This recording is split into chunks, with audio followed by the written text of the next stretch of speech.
Hate speech मामले में आजम खां को 3 साल की सजा का ऐलान हुआ है।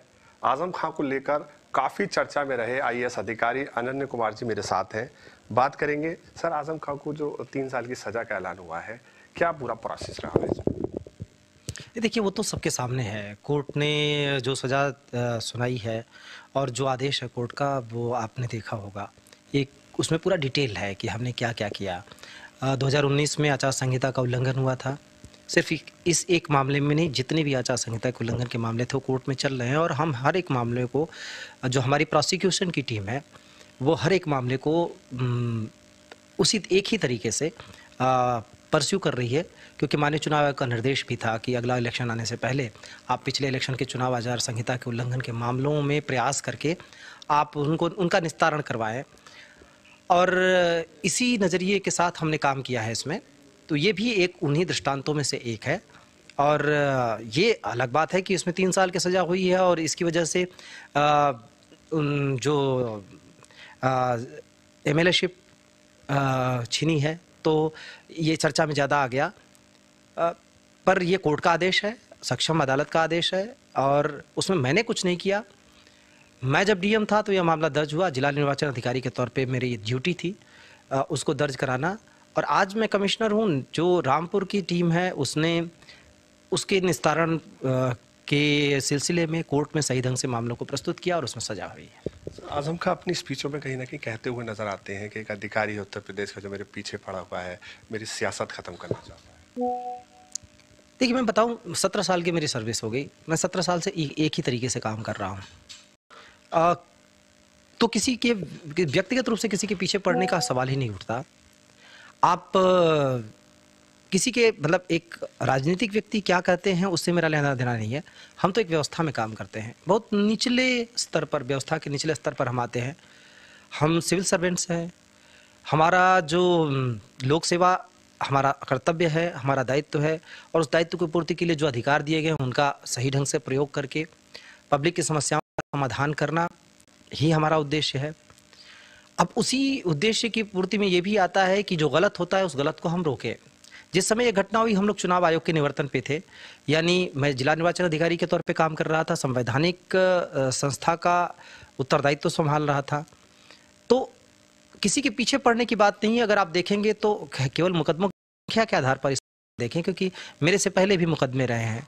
मेरे से पहले बहुत सारे मुकदमे थे जिनको ख़त्म भी करा लिया गया, और मेरे आने के बाद भी मुकदमे हुए हैं, और उसमें कई तरीके के मुकदमे हैं। कुछ आचार संहिता को उल्लंघन के मुकदमे हैं। जिस समय ये घटना हुई, हम लोग चुनाव आयोग, कुछ एक ही तरीके के जमीन कब्जाने के मामले में कई तरीके के सारे मुकदमे हैं, कुछ आचार संहिता को उल्लंघन। लेकिन इतना मैं बता दूं कि प्रशासन ने जितने मुकदमे कराए हैं सब तथ्यों पर आधारित हैं, सब डॉक्यूमेंट्री एविडेंस पे बेस्ड हैं। डॉक्यूमेंट्री एविडेंस तो हम क्रिएट नहीं कर लेंगे। डॉक्यूमेंट्री एविडेंस तो एक दिन में आ नहीं जाएगा। वो तो उस दौर के एविडेंस हैं जिस दौर में ये घटना घटित हुई है। और दूसरी बात ये कि हमें इसको लेकर एक सक्षम संस्था तक जाना है, अदालत तक जाना है। यह मैं नहीं तय करूंगा, ये अदालत तय करेगी, और उनके लिए पूरी तरह से खुला हुआ मामला है।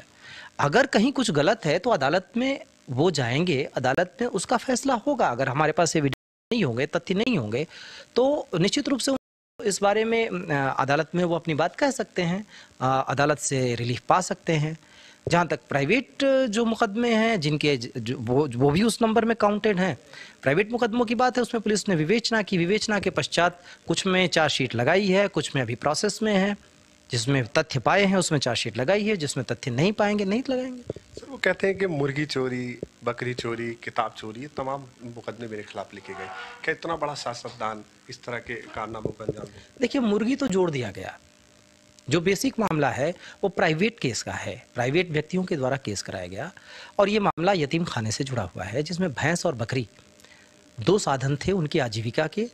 वो पुलिस के पास वो लोग गए, और वो तब गए, ये घटना 2-3 साल पहले घटी थी।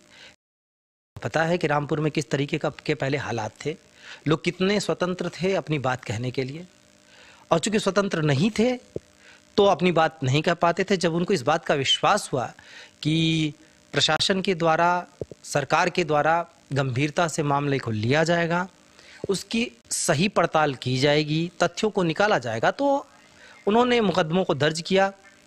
अब उसमें जो जिसका वैल्यूएबल सामान होगा, जो जिसकी आजीविका का स्रोत होगा, अगर उनसे छीना गया होगा, जिसमें पुलिस तहकीकात करके मामले को ले आएगी। चार्जशीट भी हो चुका है, कोर्ट में बयान भी चल रहे हैं। इसको कोर्ट को तय करने दीजिए कि क्या है, किसी के बयान पर मत जाइए। वो सक्षम अदालत के द्वारा तय किया जाएगा कि घटना जो उन्होंने दर्ज कराई है, जो पुलिस ने जिसमें चार्जशीट बनाई है, उसमें क्या होने वाला है। तो उसमें मैं क्या कहते हैं, देखिए वो एक राजनीतिक व्यक्ति हैं या एक राजनीतिक एंटिटी है, राजनीतिक तरीके से क्या बयान दिए जाते हैं इस पर मैं कोई टिप्पणी नहीं करना चाहूँगा। मैं इतना जरूर करना चाहूँगा कि कहीं कोई किसी के पीछे नहीं लगा है, कोई विद्वेष नहीं है। जो जैसा करेगा उसी तरीके से हम एक नियम कानून के दायरे में कार्य करने का हमें निर्देश है। हमारे लिए सिर्फ इतना है कि हमें नियम कानून के दायरे में सबको लाना है, स्वतंत्र रूप से लाना है। हमें माननीय मुख्यमंत्री जी के द्वारा स्वतंत्र रूप से कार्य करने का अवसर मिला है, तो हम वो कार्य कर रहे हैं और उसी के तहत सारी चीज़ें हैं, सबके सामने हैं और अदालत के भी सामने हैं। जो चाहे जब चाहे पड़ताल कर सकता है। तो बजाय इसके कि कोई बातों में आवे, बेहतर होगा कि उनकी पड़ताल कर ले। सर वो कहते हैं कि जो सत्ताधारी सियासतदान है उनकी सियासत खत्म करने जाते हैं, एक विशेष धर्म की सियासत खत्म करना चाहते हैं। देखिए ऐसा कैसे हो सकता है। आप जानते हैं 17 वर्ष की मेरी सर्विस हो गई। हम लोग सिविल सर्वेंट्स हैं, लोक सेवक हैं।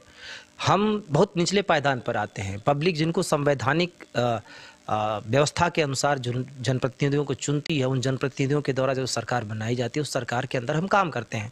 हम जनप्रतिनिधियों का सम्मान करते हैं। मैं उसी दायरे के अंदर अपनी लक्ष्मण रेखा के अंदर कार्य करने वाला व्यक्ति हूं। जो भी जनप्रतिनिधि होगा उसका सम्मान करेंगे, वो चाहे सरकार उसकी वो रूल कर रहा हो या नहीं रूल कर रहा हो, क्योंकि उसको देश की संवैधानिक व्यवस्था के तहत, लोकतांत्रिक व्यवस्था के तहत सरकार लोगों ने चुना है।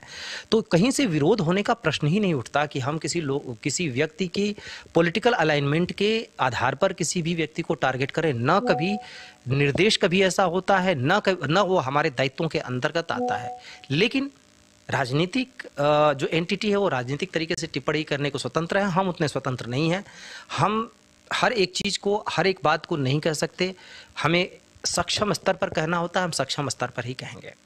सर अखिलेश जी ने भी अपनी स्पीच में जगह जगह कहा कि मैंने छोटे से लेकर बड़े अधिकारी तक को आजम खां के मामले में फ़ोन किया, पर्सनली उनसे कहा कि इन्हें परेशान ना किया जाए। क्या आपके पास अखिलेश जी का फ़ोन कभी आया? देखिए उनका आदर है, वो सबसे बड़े जो दल के नेता हैं, जो विपक्ष में है, तो उनका एक आदर है। वो जनप्रतिनिधि भी हैं और इसके पहले वो भूतपूर्व मुख्यमंत्री भी हैं। इसके पहले उन्होंने सरकार भी चलाई है। मैंने उस दौरान भी यहाँ पे कार्य किया है। मैं उनका बहुत आदर करता हूँ।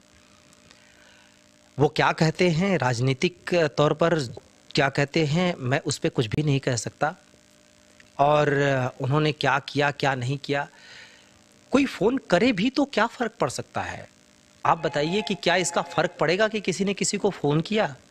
जब माननीय मुख्यमंत्री जी का निर्देश ये है कि जो व्यवस्था है वो कानून के हिसाब से चलेगी, नियम के हिसाब से चलेगी, जब अधिकारियों को स्वतंत्रता दी गई है कि आपके ऊपर कोई दबाव नहीं रहेगा, तो मेरी जिम्मेदारी और बढ़ जाती है कि मैं बेहतर तरीके से काम करूं। कोई ये इन्फोर्समेंट के ही मामले में नहीं, विकास के मामले में भी वैसा ही है। जब आपके ऊपर एक विश्वास किया जाता है, भरोसा किया जाता है, और बिना विश्वास भरोसे के आप उस जगह पे तैनात नहीं किए जा सकते हैं। हम लोग सरकार के सिपाही हैं, सरकार के भरोसे के लिए काम करते हैं और सरकार की संतुष्टि के लिए, लोगों की संतुष्टि के लिए कार्य करते हैं। तो हमारा सबसे बड़ी उपलब्धि ये होगी कि हम जहाँ पे कार्य कर रहे हैं वहाँ पे लोग संतुष्ट हैं कि नहीं हैं। आमतौर पर हम सरकार की योजनाओं को सही तरीके से लागू कर पा रहे हैं कि नहीं कर पा रहे हैं, हम अपनी सरकार की अपेक्षाओं पर खरे उतर पा रहे हैं कि नहीं पा रहे हैं। और अगर ऐसा होगा तो हमें संतुष्टि होगी। तो कहीं कोई एक व्यक्ति या एक दल हमारे लिए मुद्दा हो ही नहीं सकता। हमारे लिए वो स्थान, उस स्थान का विकास, उस विकास में बाधक जितने भी तत्व हैं वो हमारे लिए मुद्दा है। सर उन्होंने जो स्पीच दी थी उसमें कहा था कि वे जो उनका बहुजन समाज पार्टी से उनका गठबंधन था उस दौरान, और सरकार आने पे मैं जूते साफ कराऊंगा। तो क्या सर एक अधिकारी और एक सियासतदान के बीच ये एक सियासी मतलब प्रतिष्ठा की लड़ाई हुई? देखिए किसी की सोच पे मैं टिप्पणी नहीं कर सकता। अगर कोई मुझे नहीं लगता कि किसी ने भी इसकी तारीफ की होगी इस बात की। न पब्लिक तारीफ करेगी। इस तरीके के स्टेटमेंट्स शायद लोगों को प्रभावित करने के लिए, डराने के लिए दिए जा सकते हैं। लेकिन संवैधानिक संस्थाओं या अधिकारियों, मैंने आपसे कहा कि हम जनप्रतिनिधियों के साथ बहुत क्लोज कनेक्शन में काम करते हैं, एक दूसरे के पूरक होते हैं, हम उनके जो वो सरकार बनाते हैं उस सरकार के अंतर्गत काम करने वाले लोग हैं। तो हम न तो जनप्रतिनिधियों को कमज़ोर करने का प्रयास करें, जो मैं एक अधिकारी के तौर पे मेरा मंतव्य यही है कि हमको जो सिखाया जाता है वो यही है कि जनप्रतिनिधियों का सम्मान करो, हम जितना उनको मजबूत करेंगे वो हमको जितना मजबूत करेंगे, पूरी व्यवस्था मजबूत होगी। और अगर हम एक दूसरे का क्षरण करेंगे तो पूरी व्यवस्था कमज़ोर होगी। किसी भी संस्था का, कलेक्टर एक संस्था है जो सरकार की नुमाइंदगी करता है निचले स्तर पर, सरकार न कहें शासन कहें, शासन की नुमाइंदगी करता है निचले स्तर पर, उसका रिप्रेजेंटेटिव होता है। अगर वो उस संस्था का क्षरण होगा तो शासन के लिए भी ये अच्छी चीज़ नहीं होगी, न ही लोगों के लिए होगी। वो एक पद है, एक व्यक्ति नहीं है। तो एक पद के बारे में गलत टिप्पणी करना मेरे लिए भी गलत है, किसी भी सामान्य व्यक्ति के लिए भी गलत है, ऊंचे ओहदे पर बैठे व्यक्ति के लिए भी गलत है। व्यक्ति गलत हो सकता है, पद कभी भी गलत नहीं होता, संस्था कभी भी गलत नहीं होती। ये संस्था बनाई गई है लोगों की सेवा के लिए, और जो संस्था सेवा करती है वो कभी भी गलत नहीं हो सकती है। ये हो सकता है कि मैं उस संस्था के साथ न्याय नहीं कर पाऊँ, ये हो सकता है, क्योंकि इनफॉलिबल कोई नहीं है। मैं भी ऐसा नहीं है कि मैंने कभी ज़िंदगी में कोई गलती नहीं की, कभी भी भूलवश या अनजाने में गलती हो सकती है, लेकिन जानबूझकर गलती करना गलत है, और गलती को दोहराते रहना तो अक्षम्य है, वो एक पाप है। तो मैं इतना ही कहूँगा कि संस्थाओं के बारे में टिप्पणी करने से किसी को भी बचना चाहिए। मैं तो कहूँगा किसी व्यक्ति के बारे में भी कोई गलत टिप्पणी क्यों करे। हर एक व्यक्ति की गरिमा है, तो गरिमा के विरुद्ध कोई क्यों करे, सामने क्यों करे, पीछे क्यों करे, सोशल मीडिया पे क्यों करे, कोई किसी को गाली क्यों दे। हम एक स्वस्थ समाज की रचना करनी चाहिए। हमारे बच्चे हमको देख के सीखते हैं, हमारे बच्चे हमसे क्या सीखेंगे। और अब ये बताइए कि मैं अगर शिक्षा की संस्था चलाता हूँ, मैं एक कलेक्टर हूँ, तो मैं अगर इस तरीके की भाषा इस्तेमाल करूँगा तो बच्चे क्या मुझसे सीखेंगे, और मैं अपने बच्चों को क्या दूंगा। क्या कभी लोग इस बारे में सोचते हैं कि इस तरीके की भाषा अगर मैं इस्तेमाल करूँगा तो मैं जिन बच्चों को पढ़ाता हूँ उनको क्या मैं सीख दे रहा हूँ, या जो मेरे यहाँ आने वाले लोग हैं उनको मैं क्या सीख दे रहा हूँ। ये तो समाज को तय करना है, ये मैं व्यक्तिगत रूप से तय करने वाला कौन होता हूँ, ये सभी के लिए है। वो कहते हैं मेरा सिर्फ जुल्म इतना है कि मैंने बच्चों के हाथ में कलम दी है, यूनिवर्सिटी बनाई, स्कूल बनाई, ये मेरा जुल्म है। मैंने कहा ना कि मैं किसी व्यक्ति की क्या सोच है, राजनीतिक तौर पे वो किसी को क्या प्रेजेंट करता है, वो राजनीतिक व्यक्ति हैं, राजनीतिक तौर पे कुछ भी कहने के लिए स्वतंत्र हैं, मैं उतना स्वतंत्र नहीं हूँ। लेकिन मैंने कहा कि शिक्षा की किसी भी व्यवस्था में विघ्न डालना पाप है। प्राइमरी एजुकेशन, जो प्राथमिक विद्यालय हैं, जिनके लिए माननीय मुख्यमंत्री जी निरंतर अपनी पूरी व्यवस्था को लगाए हुए हैं, जिस व्यवस्था को हम बेहतर करने का प्रयास कर रहे हैं निचले स्तर पर, लर्निंग ग्रेड कॉम्पिटेंसी उनकी बेहतर कर रहे हैं, निरंतर इस पे बार बार बातें हो रही हैं। तो क्या वो शिक्षा के मंदिर नहीं है? क्या हमारे प्राथमिक विद्यालय शिक्षा के मंदिर नहीं है? शिक्षा का मंदिर तो वो भी है। नींव मजबूत किए बिना क्या आप कंगूरे खड़े कर लेंगे? तो एक अधिकारी के तौर पे मेरा पहला दायित्व क्या है? मेरा पहला दायित्व है मैं जो सरकारी व्यवस्था के अंदर जो चीज़ें हैं उनको ठीक करूं, उसके बाद मैं वॉलंटरली क्या करता हूं, किसको योगदान देता हूं, उसके बाद ही होता है। मैं भी वॉलंटरी अपने व्यक्तिगत रूप से बहुत सारे लोगों की मदद करता हूं, लेकिन वो मेरे कर्तव्यों की कीमत पर नहीं हो सकता। एक अधिकारी के तौर पे मेरे जो कर्तव्य हैं वो उसके आड़े नहीं आ सकते। तो एक संस्था के तौर पर, एक व्यक्ति के तौर पर आप एक व्यक्ति के तौर पर आप कुछ भी करने के लिए स्वतंत्र हैं, लेकिन जब आप संवैधानिक संस्था हों, जब आप सरकार का हिस्सा हों, तो आपको ज़्यादा ध्यान देना पड़ता है सरकारी चीज़ों की तरफ, जो पब्लिक के लिए हैं, जो पब्लिक के लिए मुहैया कराया जाना बेसिक प्राथमिकता है, जो संविधान की तरफ से जरूरी बनाए गए हैं। और संविधान के लिए इस तरफ से जरूरी बनाया गया है कि हम प्राथमिक शिक्षा को मजबूत करें। शिक्षा के मंदिर असल में वही हैं, लेकिन शिक्षा कहीं से भी ली जाए, किसी भी तरीके से ली जाए, वो एक अच्छी चीज़ है।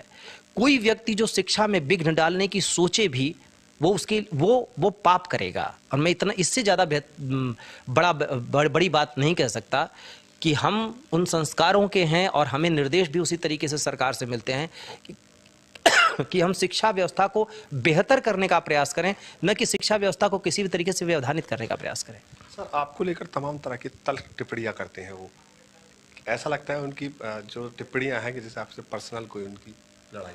देखिए, मेरी तो कभी व्यक्तिगत नहीं है, नहीं रामपुर बल्कि आने से पहले भी मैं क्या कहूँ, जब मैंने उनको सर्टिफिकेट दिया था उससे पहले उनसे कोई मुलाकात भी नहीं है, कोई आमना सामना भी नहीं, न कोई व्यक्तिगत बात है। जो है वो सबके सामने है मुझे, और वो डिस्पोजल ऑफ ड्यूटी में है, व्यक्तिगत तौर पर कुछ भी नहीं है। एक कलेक्टर के तौर पर अगर मैंने कुछ किया तो सब वो अपने दायित्वों की पूर्ति के लिए किया, एक नियम कानून व्यवस्था एक प्रक्रिया के तहत किया। इसके लिए किसी को व्यक्तिगत क्यों होना चाहिए? ऐसा नहीं है कि सिर्फ मैं ही कर रहा हूँ, बहुत सारे अधिकारी हैं, सब लोग कर रहे हैं। अगर सब लोग इसी तरीके से बात करने लगेंगे तो व्यवस्था कैसे चलेगी? तो कहीं पे कोई किसी की पर्सनल एनिमिटी मेरी तो कम से कम नहीं है, मैं ये जानता हूँ। और क्यों होगी? वो जनप्रतिनिधि थे तब, और जनप्रतिनिधि के नाते उनका सम्मान था, और हमारी व्यवस्था में हम अधिकारियों को यही निर्देश है, यही हमारे दायित्व है कि जनप्रतिनिधियों का सम्मान करें। लेकिन जब कोई कानून तोड़ता है तो वो कोई भी हो, जैसा कि माननीय मुख्यमंत्री जी कहते हैं कि हम किसी का कद नहीं देखते, हम कानून का कद देखते हैं, हम व्यवस्था देखते हैं, हम जो प्रक्रिया है उसको देखते हैं, और उसके सामने सारे बराबर हैं। अब ये हो सकता है कि कोई कहे कि तुलना करने लगे कि यहाँ क्यों नहीं और वहाँ क्यों नहीं। मैं अपनी एक अधिकारी के तौर पे अपने दायित्वों को जानता हूँ, मैं अपनी गारंटी ले सकता हूँ, और मैं माननीय मुख्यमंत्री जी के निर्देशों से आबद्ध हूँ, मैं संविधान से आबद्ध हूँ, मैं नियम कानून से आबद्ध हूँ, तो उनके अनुसार प्रक्रिया के अनुसार जो विहित प्रक्रिया है उसके अनुसार कार्य करूँगा। सर, आखिरी मेरा सवाल यह है कि ये जो सजा हुई है, ये दूसरे जो सियासी लोग हैं उनके लिए एक नज़ीर बनेगी? मैं तो प्रार्थना करूँगा कि सिर्फ उन्हीं के लिए क्यों, पूरे समाज के लिए नज़ीर बने। आप देखिए सोशल मीडिया पे लोग किस तरीके की भाषा इस्तेमाल कर रहे हैं। आप देखिए लोग एक दूसरे के लिए कोई समुदाय आधारित, जाति आधारित, धर्म आधारित किस तरीके की खराब टिप्पणियां कर रहे हैं। मैं तो चाहूंगा कि कोई भी इस तरीके की टिप्पणी ना करे, कोई मानव गरिमा के विरुद्ध कोई टिप्पणी ना करे। कंपैशन, बुद्ध ने कहा था कंपैशन, हम बुद्ध के देश में रहते हैं, तो हम कंपैशन भ्रातृत्व भाव क्यों ना डेवलप करें? कोई भी है जो हमारे अगल का बगल का है, वो हमारी एक संस्कृति है, उस संस्कृति को क्यों ना अपना के हम चलें। हमारी भारतीय संस्कृति है, उस संस्कृति में तो कहीं किसी से घृणा करना नहीं सिखाया गया है, किसी के लिए गलत शब्द इस्तेमाल करना नहीं सिखाया गया। हमारे पुस्तकों में तो कहीं गलत शब्द नहीं मिलते। वो तो लोक व्यवहार की बात है, और लोक व्यवहार में हम गलत चीज़ों का प्रयोग करेंगे हमारी जब तक कि वही कहा गया कि आपकी स्वतंत्रता तभी तक है जब तक आप दूसरे की स्वतंत्रता में बाधा नहीं पैदा करते। हम हर एक गरिमा का क्यों नहीं सम्मान करते? हर एक व्यक्ति का क्यों नहीं सम्मान करते? वो रिक्शे वाला हमारे लिए वो भी तो एक व्यक्ति है, उसकी भी तो एक गरिमा है। वो चाहे कार्य जो भी कर रहा हो, हमारे लिए एक मोची कार्य कर रहा, हमारे लिए एक सफाई कर्मी जो कार्य कर रहा है, वो भी तो एक अपनी दायित्वों की पूर्ति कर रहा है। तो हम किसी को भी बुरा क्यों कहें? हम किसी को भी कोई अधिकार नहीं है। मैं तो प्रार्थना करूंगा, ये चाहूंगा, और चुनाव आयोग का भी यही उद्देश्य है इसके पीछे। जो चुनाव आचार संहिता के उल्लंघन के मामले जब दर्ज होते हैं तो उसके पीछे उद्देश्य यही है कि लोग इससे सीखें, सुधरें, एक स्वस्थ वातावरण का निर्माण करें, एक स्वस्थ समाज का निर्माण करें। तो ये थे हमारे साथ मुरादाबाद के कमिश्नर, जिनका साफ तौर पर कहना है कि जो लोग स्पीच देते हैं कहीं ना कहीं उनको सोच लेना चाहिए कि भारत में संविधान और कानून सबसे ऊपर है। कैमरा पर्सन शाहरुख अंसारी के साथ शाहनवाज इलियास, इंडिया न्यूज़, मुरादाबाद।